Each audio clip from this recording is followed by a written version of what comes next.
వాళ్ళు ప్రైవేట్ వాళ్ళకి ఇచ్చి వాళ్ళే వాళ్ళకి 75 రూపాయలు కిలోమీటర్కి ఇవ్వాలన్నా మనకి ఇస్తే మన సంస్థ బాగుపడుతుంది కదా. మన డీజిల్ బస్సులకి ఎంత పడుతూ ఉంది? 4 బస్సులు వస్తాయి కిలోమీటర్ 42 రూపాయలు మనం ఎంత ఇచ్చేది? 45 లీటర్లు డీజిల్ ఇచ్చి 13.5 రూపాయలు ఇస్తాను. డీజిల్ మందే 5 రూపాయలు ఇస్తాను, దీనికి 75 రూపాయలు ఇస్తాను. అదే ఎలక్ట్రానిక్ బస్సులు తిరుపతిలో నడుపుతాను. ఆ తిరుపతిలో నడిపే ఎలక్ట్రానిక్ బస్సులకు ఘాటు కింద నాన్ ఘాటు కింద ఇస్తాను. అంటే ఇప్పుడు ఆల్రెడీ నడుస్తుండే ఎలక్ట్రానిక్ బస్సులకి ఇస్తుండేది 49. కానీ ఇప్పుడు ఫిక్స్ చేసి నుంచి 72 రూపీస్ ప్లస్ వాళ్ళు 6 నెలలకు వస్తే రివ్యూ చేసి రేట్ పెంచుకుంటారు. వాళ్ళ ప్రాపర్టీ కూడా వాళ్ళ హ్యాండ్ ఓవర్ చేయడం మొత్తం 12 సంవత్సరాలు బయట ఎక్కడ ఖాళీగా ఉండే వేరే డిపార్ట్మెంట్ మారుస్తారు. ఏం చేస్తున్నారు?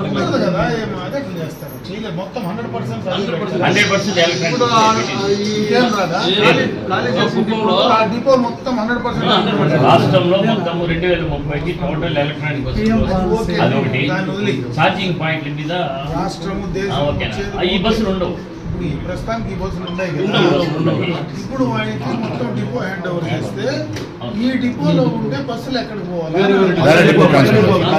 బస్సులు మార్చేస్తారు. ఈ డిపో టోటల్ గా ఎలక్ట్రిక్. లాంగ్ సర్వీస్ 3 మిగులుతాయి. మిగతా అంతా లాంగ్ సర్వీస్ హైదరాబాద్ మాత్రం ఉంటాయి. డిపో కాడ ఇక్కడ నుంచి దాంట్లో కొన్ని నెలలో 2-3 స్క్రాప్ అవుతా ఉన్నాయి. అవుట్ ప్లేస్ తగ్గతా ఉండేది. ఎంప్లాయీ రిటైర్డ్ అవుతున్నారు, బస్సులు సర్వీస్ లక్షలు రిటైర్డ్ అయిపోతా ఉంది. అవి స్క్రాప్ కుదిరిపోతాయి.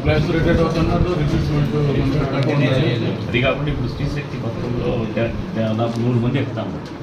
ఆ ఎలక్ట్రానిక్ బస్సులో డోర్ ఎక్స్ట్రా అడిషనల్ బస్సులు 40 పైన ఎక్కి అది డోర్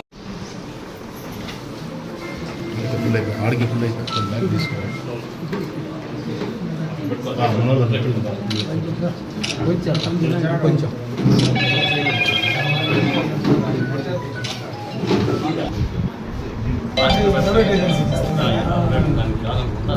మొత్తం ఆర్టీసీకి మాకు ఇస్తే మేము మెయింటైన్ చేసుకుంటాము అనేసి రాష్ట్ర వ్యాప్తంగా అందరికీ బస్సులు ఇస్తామన్నారు. మొత్తం ఇప్పుడు 429 డిపోలు ఇచ్చిండారు.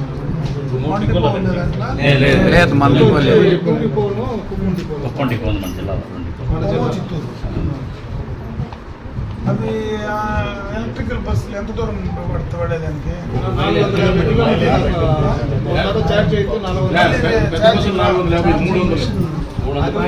అంటే లోకల్ గా వాడాల్సి పోదు. బండి స్టాండ్ 35 మంది ఉంటే పోతుంది. మన బస్సులో 100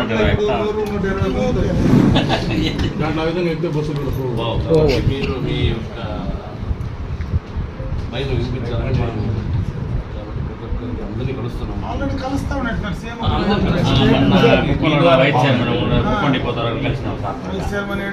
మంత్రి కూడా ఈ జిల్లానే అందరినీ కలుస్తాం.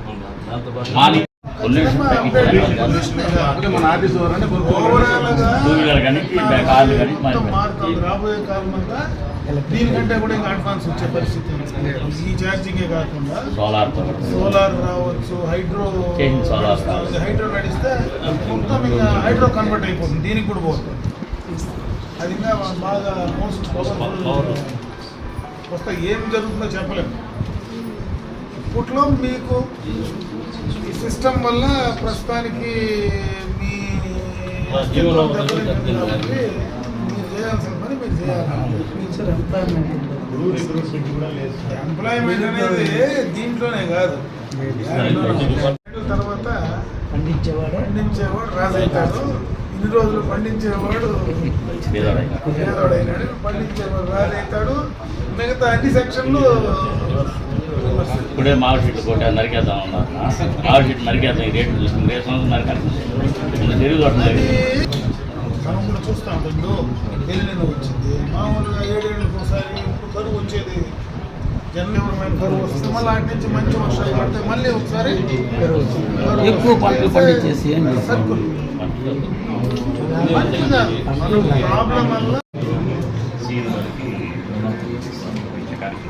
మొట్టమొదటిగా ఇది పెట్టాము ఎందుకంటే ఊళ్ళో ధర్నాలు స్టెప్ బై ఇప్పుడు మీరు గవర్నమెంట్ ఎంప్లాయీస్ కదా అవునా అందుకే కదా దశ మేము ఈ స్కీమ్కి వ్యతిరేకం కాదు ఇది ఎలక్ట్రానిక్ బస్ ముందు మీరు కార్పొరేషన్ ఇప్పుడు మీ ఇష్టం వచ్చినట్టు చేస్తారు ఏంటి చేయగలేస్తాను గవర్నమెంట్ ఎంప్లాయీస్ కావాలని కోరుకోని వచ్చింది ఫస్ట్ బస్